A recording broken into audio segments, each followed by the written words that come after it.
Bonjour, je vous fais une vidéo alors c'est à côté d'un petit ruisseau qui est très mignon, qui devrait être superbe si malheureusement, comme dans tous les pays d'Amérique du Sud, les Colombiens n'y jetaient pas leurs ordures. Mais c'est impressionnant à quel point ils peuvent dégueulasser leur nature. Alors, je parais parfois un petit peu dur quand je parle d'eux, enfin pas de tous, mais de beaucoup. Mais vraiment, enfin, je trouve que c'est ahurissant, quoi. Il y a des sacs plastiques, il y a des bouteilles de coca, des ordures, des trucs électroniques. C'est affligeant. Ils ont un pays extraordinaire et un continent extraordinaire et nombre d'entre eux le prennent vraiment pour une poubelle. Et ce sont des gens qui passent leur journée, pour beaucoup, à balayer devant leur porte et à jeter en fait les ordures chez le voisin, voire dans la nature. Ça, c'est vraiment un truc, moi, que je... Bon, c'est pas l'objet de cette vidéo. Alors, je vous en ai fait quelques-unes là récemment, les armes laser à diriger, à énergie dirigée. Je vais vous en faire d'autres sur ce type de créneau.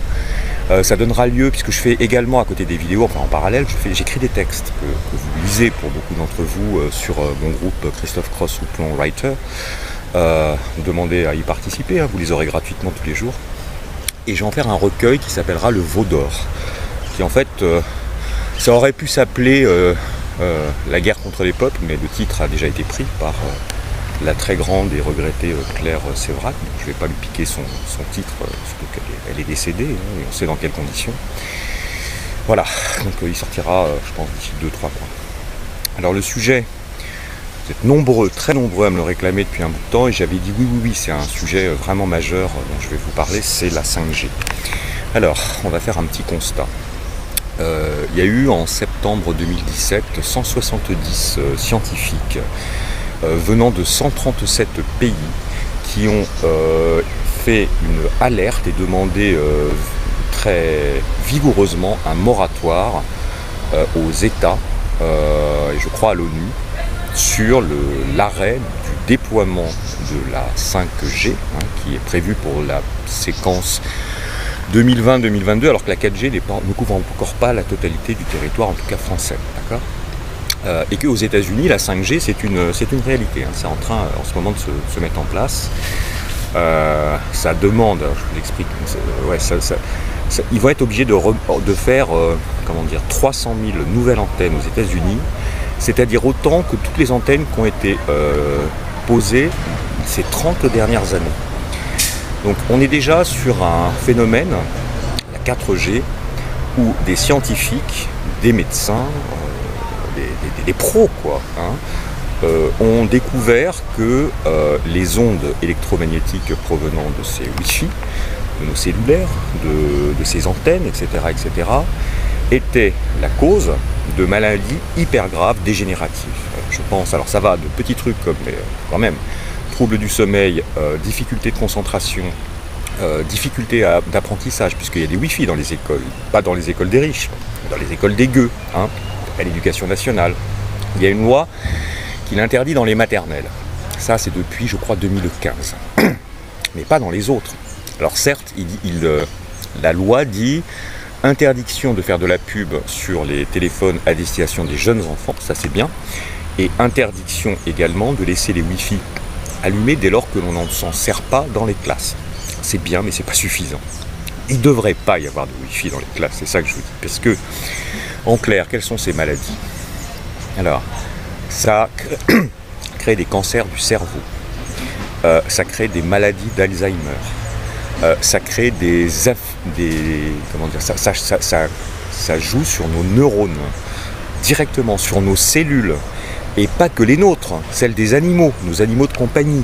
Si on a un Wi-Fi à la maison, Médor le chien et Misty la petite chatte, elle trinque aussi.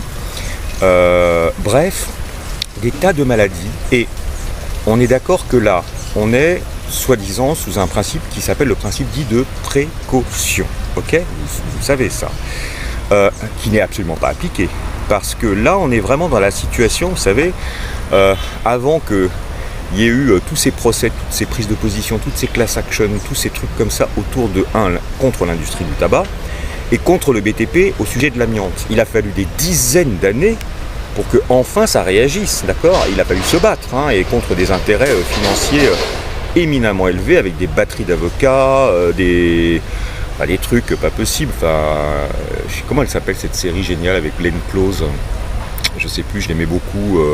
Damages, voilà, c'est ça. Hein. Donc là, en fait, avec ces multinationales de télécommunications, on voit quoi? Que leurs intérêts, c'est-à-dire l'intérêt de peu, hein, c'est des poignées des gros actionnaires, prévaut sur la santé même des peuples et sur leur intelligence, hein, parce que si ça bousille les neurones et la santé, c'est l'intelligence et le corps qui morflent. Ok? Donc on est dans une situation où aujourd'hui on a la 4G, d'accord? Pas partout, mais quand même. La 4G avec la fibre, moi je l'avais quand j'étais à Paris, en un clic, on le sait tous, on a immédiatement ce qu'on veut, ok? Quel est l'avantage produit de la 5G tel que nous le vantent nos grands crânes d'œufs des boîtes de télécommunications? C'est que ça va 100 fois plus vite. Excusez-moi, mais pour l'internaute lambda, un truc que vous avez tout de suite et que vous avez 100 fois plus vite, ça n'a aucun intérêt, hein, il n'y a aucun plus produit pour nous. Techniquement, ce qu'on a là avec la 4G suffit. Sauf que c'est absolument pas fait pour nous, la 5G. Ça s'insère dans un truc beaucoup plus vaste qui s'appelle les Smart Cities. Alors je vous en ai parlé ça précédemment, donc je ne vais pas redévelopper. Ce sont en fait ces villes hyper connectées, vous savez, avec le frigo, le trafic routier, les voitures. Bon, la ville futuriste sous contrôle orwellien, hein, pour faire court. Donc c'est ça en fait l'intérêt de la 5G, c'est que c'est une espèce de passerelle électronique qui permettra dans un futur proche cette interconnexion de tout, ok, mais pas pour nous, contre nous, c'est ça qu'il faut comprendre. Contre nous pour nous contrôler, nous surveiller et également nous empoisonner, nous faire avoir des maladies, etc., etc. Alors, on se rassure pour nos amis ultra riches, hein, parce que eux, la 5G, ils l'auront jamais. Hein. Ils sont tranquilles, ils sont dans des villas de luxe ou dans des appartements de luxe. Ils n'ont pas, allez chez eux, ils n'ont pas le Wi-Fi. Ici, ils ont un Wi-Fi, mais ils ont des câbles. Dans les chambres de leurs enfants, CF, les interviews de Steve Jobs et le patron de je sais plus quoi aussi, qui ont dit « Mes enfants, dans leur chambre, pas de portable, pas d'ordinateur, pas de tablette, rien de ce que Steve Jobs vend en clair, hein, mais des livres. Et dans leurs écoles, des livres. Voilà, tout simplement. Donc en fait, c'est vraiment ce que j'appelle le faites ce que je dis, faites pas ce que je fais. Achetez ma camelote, sachant que pour la 5G, qu'est-ce qui va se passer? Il va se passer ce qui s'est passé pour la 4 et la 3 et la 2. Hein. C'est-à-dire que en fait, ces grandes compagnies, qui ne sont pas très nombreuses, hein, en France par exemple, vont demander et obtenir des subsides très significatifs de l'Union européenne, okay, pour pouvoir faire cette couverture qui est censée être un bien public, qui est un véritable poison. Deuxièmement, avec ces subsides, elles vont effectivement réaliser leurs investissements, mais aussi se sucrer au passage et sucrer bien entendu leurs gros actionnaires au travers de distribution de dividendes. Elles vont, puisqu'elles ne sont pas très nombreuses, faire ce qu'elles ont fait précédemment pour les tarifs des abonnements, que ce soit les abonnements internet ou téléphone, c'est-à-dire qu'elles vont faire ce que fait en fait une fausse concurrence, parce qu'on est vraiment, pour l'ultralibéralisme, la règle c'est la fausse concurrence, d'accord? Ils vont se mettre d'accord sur des prix, sur les prix des abonnements de ces saloperies-là. Et évidemment, qu'est-ce qu'on va découvrir? Parce qu'on va découvrir ce qu'on a déjà découvert pour les abonnements SFR, Orange, Bouygues précédemment, c'est-à-dire qu'ils ont mis la barre exprès trop haut, c'est-à-dire qu'ils nous les font payer trop cher. Alors, ils les font payer trop cher aux gens qui sont en métropole et encore beaucoup plus cher, parce que moi j'y habitais, dans les dom-toms. J'étais à La Réunion et je peux vous dire que le prix d'un abonnement pour un Wi-Fi et un téléphone, c'était beaucoup plus cher. Je crois que c'était 3 fois plus cher que ce qu'on a en métropole pour une prestation de bien moindre qualité, puisque là-bas, c'était super lent, quoi. Donc voilà. La 5G qui arrive, alors vous allez voir, ils vont nous faire une batterie de publicité. Alors ils vont transformer des mannequins, des actrices en espèces de porte-manteaux numériques. Ils vont faire des événements où en gros ils vont offrir des iPhones, ils vont offrir des X-Phones, ils vont offrir des abonnements à tous les petits neuneux qui viendront et qui auront la chance d'être sur la guest list. Qu'est-ce qu'ils vont faire d'autre? ils vont nous faire des campagnes de communication monstrueuses et engager des vendus de journalistes pour dire à quel point c'est formidable sur le plan technologique. Ils vont évidemment en faire une pub monstre dans ces fameux salons techno. Je ne suis pas quelqu'un qui est contre forcément le fait de s'intéresser aux nouvelles technologies. Je m'y intéresse moi pas du tout, c'est mon droit. Mais je connais des gens intelligents pour qui la technique c'est intéressant, la techno c'est intéressant. Mais qu'on me permette de dire que dans ces salons de nouvelles technologies, il n'y a pas que des bébés cadom avec 0 neurones, mais il y en a quand même une sacrée représentation, quoi. Parce que les gars, ce qui les intéresse, les gars ou les nanas, c'est c'est nouveau, c'est rigolo, c'est pratique. Voilà, c'est ça en fait. C'est vraiment ce que j'appelle des bébés cadom. C'est-à-dire, ils voient absolument pas le mal. Non, c'est rigolo, c'est nouveau, c'est fun, quoi. C'est fun. Et pour ces gens-là, vous le remarquerez, l'existence, c'est un parc de jeux. Ils sont là pour faire mumuse. Ce sont souvent des fils de petits bourgeois ou de bourgeois, souvent des citadins, souvent des mecs branchouilles ou des nanas branchouilles, qui lisent pas, ou qui quand ils lisent, ils comprennent absolument pas ce qu'ils lisent, parce qu'ils font pas le rapport entre ça et le Seigneur des Anneaux, par exemple, ou Star Wars. Alors qu'ils adorent le Seigneur des Anneaux et Star Wars. Mais ils comprennent pas. Ils savent pas ce que c'est qu'un texte sacré. Ils ont pas de culture, quoi. Ils ont pas de culture, ils ont pas de colonne vertébrale. Ils ne s'intéressent qu'à des trucs de gosses, quoi. Des trucs de gosses à l'âge adulte. Voilà. Donc, la 5G, c'est très très très très mauvais. C'est ce que j'appelle une arme silencieuse pour guerre tranquille. Et ça s'insère évidemment dans un tout avec les Linky, qui sont très bien, la fameuse puce RFID, et quelques autres saloperies toutes technologiques qui, mises ensemble, créent ce qu'on appelle un programme de contrôle mental. Voilà, c'est ça. Bien, je termine cette vidéo en voulant attirer votre attention sur le cas d'un petit gars qui a une chaîne, qui est un véritable petit mec toxique qui travaille en meute. Alors il s'appelle Débunkers des étoiles. D-E-B-U-N-K-E-R, plus loin D, plus loin étoile. C'est un môme de 30 ans, un petit bourgeois citadin, qui a une chaîne dont le but consiste à dégommer le travail des autres. C'est super, Et il entrecoupe ces dégommages de gens beaucoup plus intelligents, beaucoup plus couillus et absolument pas payés par le système, contrairement à sa chaîne, de vidéos gags dignes de M6. Donc autant vous dire que le gars, son rêve, c'est de travailler à la télé. Il a strictement rien dans le citron. Ses commentateurs, c'est encore pire, c'est-à-dire que c'est absolument affligeant, quoi. Moi, je ne peux pas regarder plus de 3 minutes de ce gars. Alors, si je vous en parle de lui et de Defecator et de tous ces gars qui fonctionnent avec lui, c'est que ce sont des gens qui non seulement font de la merde, mais en plus sont extrêmement toxiques et fauderches, et qui mènent de temps en temps des guérillas contre des chaînes comme la mienne. Alors, moi, ils m'ont pas eu, d'accord, mais ils en ont eu d'autres. Et donc, qu'est-ce qu'ils font? Ils signalent des vidéos, ils font fermer des chaînes, et puis ils crachent sur des vidéos sur des gens qu'ils traitent de complotistes, qu'ils essayent de railler, etc., etc. Alors, bon, il y a quelque temps, ce petit con avait repris, contre mes droits d'auteur d'ailleurs, des extraits de mes vidéos pour me tourner en ridicule. C'était complètement fou, rien à foutre, quoi. Il m'avait mis une espèce de chapeau grotesque sur la tête. Quand je dis c'est M6, c'est même AB Productions, quoi. Et accélérer le débit pour que j'ai une voix un petit peu idiote.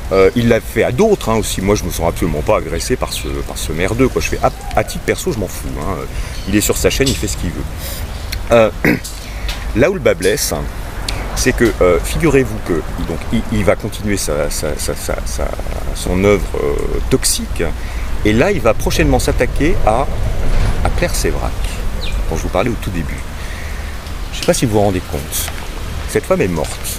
On parle d'une héroïne, d'accord, qui a été tuée pour nous.